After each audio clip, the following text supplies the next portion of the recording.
আচ্ছা, আপনাদের কি মনে হয় না যে আমাকে আড়ং থেকে একটা সম্মাননা দেওয়া উচিত? এই যে ওদের এত এত সিরামিকের জিনিসপত্র সব আমি মানুষকে গিফট করি, আবার নিজের জন্য কিনে নিয়ে এসে ওদের কাজটা এত সহজ করে দিচ্ছি।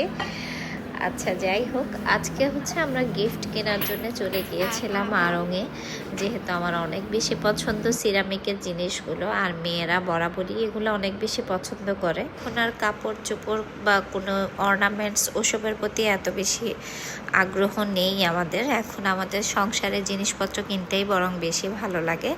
তো আমরা যেহেতু একটা দাওয়াতে যাব, সেজন্যই ঠিক করলাম ভাবির জন্য আড়ং থেকে কিছু গিফট কিনবো। তারপর হচ্ছে আমরা সবাই মিলে কেনাকাটা শেষ করলাম। তো ওয়েলকাম ব্যাক টু জাহিয়ান জাজ ব্লগ। আজকে সেই ব্লগটাই আপনাদের সাথে শেয়ার করছি। কেনাকাটা শেষ করে আমরা চলে গেলাম ভাবিকে গিফটগুলো দিয়ে দেওয়ার জন্য, যেহেতু আমরা অনেক দূরে যাব।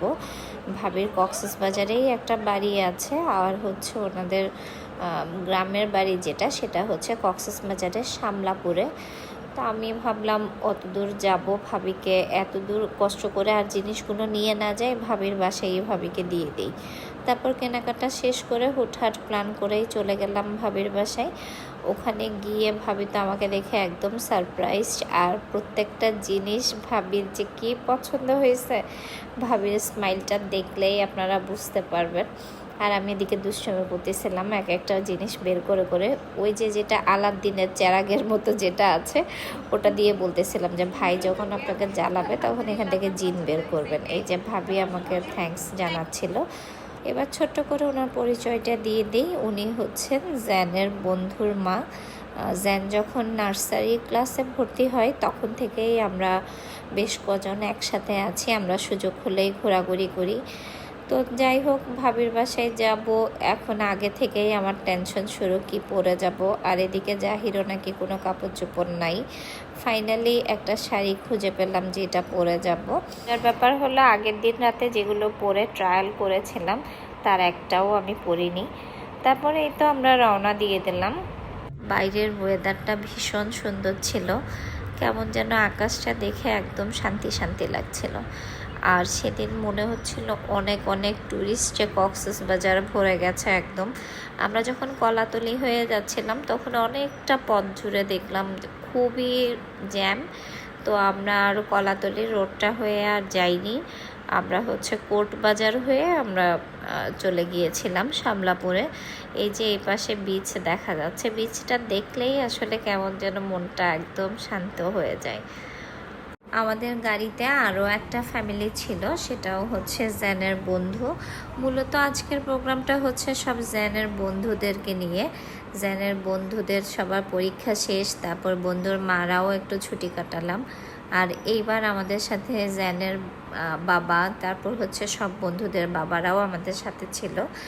সো বেশ ভালো একটা ফ্যামিলি গেট টুগেদার হলো আমাদের, আলহামদুলিল্লাহ। একটা সময় অনেক বেশি পাটুয়ার দিকে যাওয়া হতো। জোহানের জন্মের পর এটাই আমার অনেক দিন পর ওপার সাথে যাওয়া। তো পালঙ্কির এই জায়গাটাতে আমরা নেমেছিলাম, ছোট ছোট ভিডিও ক্লিপস নিচ্ছিলাম। জাহির বাবা সবসময় বাবা হাত দেখিয়ে বলে যে ওই পাশটাতে দেখো, মানে এটা কিন্তু আসলে ছবির একটা পোজ। তা আমি বলছিলাম না ওদিকে দেখবো না। তারপরে এরকম হাত ধরে ধরে ঢং করে করে আমরা বেশ কয়েকটা ভিডিও বানিয়েছি।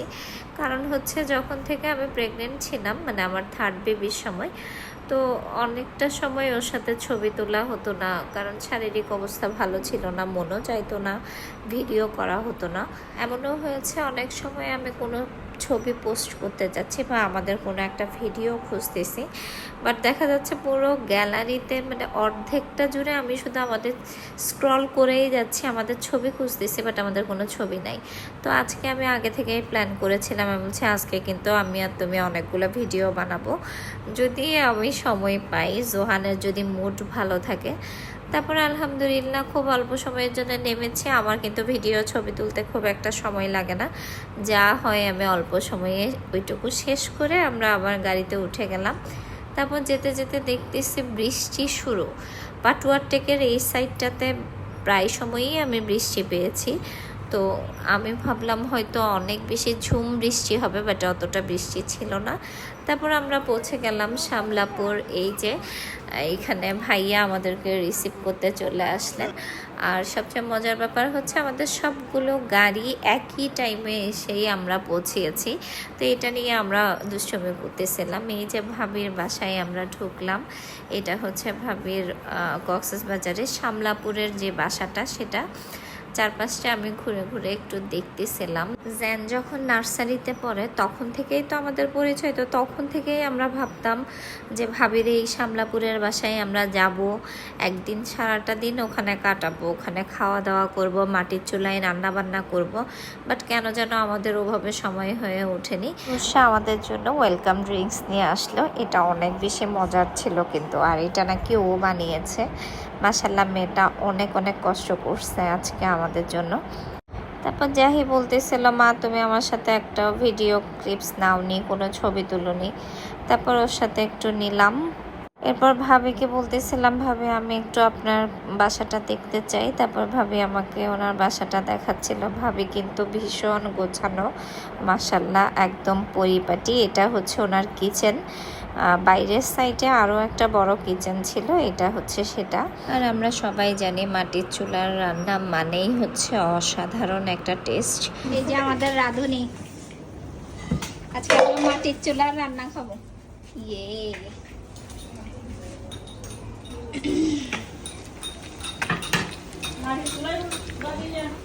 শান্তি শান্তি লাগতেছে। এটা আসতেছে, বিশাল আয়োজন।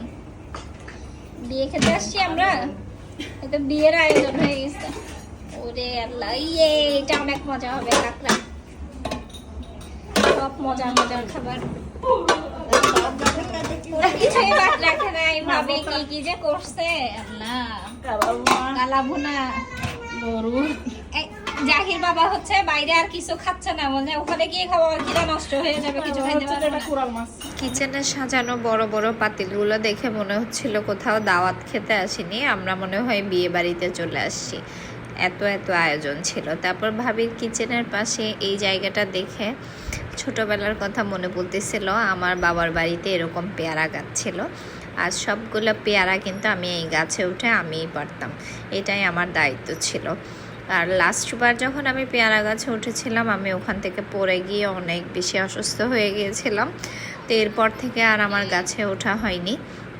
তারপর এই সাইডটাতে দেখতেছিলাম গাছে অনেকগুলো আনারকলি, মাশাআল্লাহ।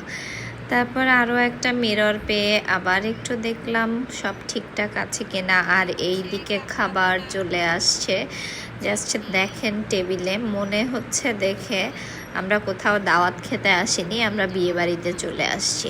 যদি এটা আমাদের সবার জানাই ছিল, কারণ আমরা এর আগেও যখন ভাবির কক্সবাজারের বাসায় গিয়েছি, ভাবি এইভাবেই একদম টেবিল ভর্তি করে আয়োজন করে। তো এখানে কি কি খাবার ছিল আমি সেটাই বলছিলাম। মনে হচ্ছে মাটন ভুনা, মাছ, ইলিশ, সরষা ইলিশ, আর এটা হচ্ছে লইট্টা ফ্রাই। কোনটা ছেড়ে কোনটা খাবো আজকে জানি না। এইটা আমি বলছিলাম এটা আমি খাবো, আলু দিয়ে দেশি মুরগি। মাশাআল্লাহ মাশাআল্লাহ। সকালে যেহেতু একটু তাড়াতাড়ি বের হয়ে গিয়েছিলাম, আর দুপুরে গিয়ে ভাবির এই বিশাল আয়োজন আমাদের খেতে হবে, এই জন্য আমি সকালে নাস্তা করিনি। তো অনেক বেশি খিদা লেগে গিয়েছিল, তাই আমি ওখান থেকেই স্টার্ট করে দিয়েছি খাবার। তারপর ভাবির বাসার পাশে একটু ঘুরে দেখতেছিলাম, একটু ছবি তুললাম। তারপর ভাবির বাসার পেছন সাইডটাতে এত সুন্দর সুপারি বাগান ছিল, ওখানে গিয়ে একটু ঢং করে হাঁটাহাঁটি করতেছিলাম। আমিও না আপনাদের মতো চিন্তা করি, জাহির মা এত ঢং কেমনে জানে? এই মহিলা টায়ার্ড হয় না? 3টা বাচ্চা নিয়ে শাড়ি পরে এত কেমনে ঢেই ঢেই করে ঘুরে বেড়াই? ভাই আমিও ভাবি, কিন্তু একটু পরেই আমি আবার চিন্তা করি আমার এই সময়টা চলে গেলে আমি আর ফেরত পাবো না।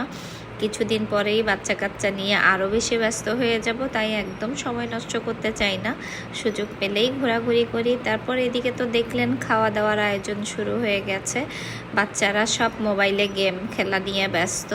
সো খাবার দাবার শেষ, এরপর আবার টেবিল ভর্তি করা সেই ডেজার্ট আইটেমগুলো। প্রত্যেকটা ডেজার্ট আইটেম এত লোভনীয় লাগতেছিল দেখে, আর স্পেশালি এই পুডিংটা অনেক বেশি মজার ছিল। এটা আমরা সবাই অনেক বেশি বেশি খেয়েছি। তারপর খাওয়া দাওয়া শেষ করে আমরা চলে গেলাম ভাবিদের বাসার পাশেই একটা বিচে। এই পাশটাতে আমার এর আগে কখনোই যাওয়া হয়নি, আর আজকের ওয়েদারটা আমি শুরুতেই বলেছি অনেক বেশি সুন্দর। তো চারপাশটা আমরা ঘুরে ঘুরে দেখতেছি, আর এইদিকে আমার মেয়ে এ পাশটাতে এসে বলতেছে, মা আমাকে একটা ভিডিও বানিয়ে দাও। ওরে আর কেমনে বুঝাই যে তোর মায়েরও তো ভিডিও করতে ইচ্ছা হচ্ছে, কিন্তু তোর বাবা তো মোবাইল নিয়ে ব্যস্ত। তারপর এদিকে বাপ বেটি সুন্দর সুন্দর ছবি তুলতেছে, মাশাল্লাহ মাশাল্লাহ। জাহিকে খুব যত্ন করে করে ওর বাবা ছবি তুলে দিচ্ছিল। ওদের বাপ বেটির এই সুন্দর স্মৃতিটা আমি একটু ভিডিও করে নিলাম। তারপর এদিকে ভাবিরা সবাই গল্প করতেছে, আর আমি আমার দায়িত্ব পালন করতেছি, চারপাশে ভিডিও ক্লিপস নিচ্ছি। আমি কিন্তু আপনাদের জন্যই নিচ্ছিলাম। আর এইদিকে দেখেন আমার ছেলে দৌড়াতে দৌড়াতে ওর বন্ধুদের কাছে গেল। জ্যান যখন ছোট ছিল তখন প্রায় সময় ওকে বিচে নিয়ে গিয়ে আমি কাঁকড়া ধরতে দিতাম, ঝিনুক কুড়াতে দিতাম। জাহি আর জ্যানকে নিয়ে আমি প্রায় সময় স্কুল থেকে আমি বিচে চলে যেতাম। তো জ্যান এটা খুব মজা পায়। ওর বন্ধুরা সবাই মিলে কি কি যেন খুঁজে বেড়াচ্ছে, ওখানে কি কি যেন খুঁজেও পাইছে। তারপর যাই হোক ঘোরাঘুরি শেষ করে সবাইকে বিদায় জানিয়ে আমরা এখন চলে আসব। তারপর শেষ সময়টা আবার একটু আপনাদের জন্য ভিডিও ক্লিপস নিলাম। এই যে চাঁদও দেখা যাচ্ছে, কি যে সুন্দর ছিল এই পাশটা। ইনশাল্লাহ নেক্সট টাইম আবার একটু যাব, আমার অনেক বেশি ভালো লাগছিল, ওখান থেকে আসতেই মন চাচ্ছিল না। তারপর ভাবলাম আবার একটু আমি সহ একটা ভিডিও ক্লিপস নিই। টায়ার্ডও ছিলাম অনেকটা, যেহেতু বাবুকে নিয়ে একটা নতুন জায়গায় গিয়েছি। তবে বাবুকে নিয়ে আমার অত বেশি প্যারা নিতে হয়নি, কারণ ওখানে তুষা, তিশা, তারপর জাহি, ওদের কাছেই বাবু অনেকটা সময় ছিল, ভাবির কোলে ছিল। তো এই তো খুব সুন্দর একটা সময় কাটালাম আলহামদুলিল্লাহ। এত সুন্দর একটা দিন ছিল আমাদের সবার, অনেক ভালো লাগার মতো।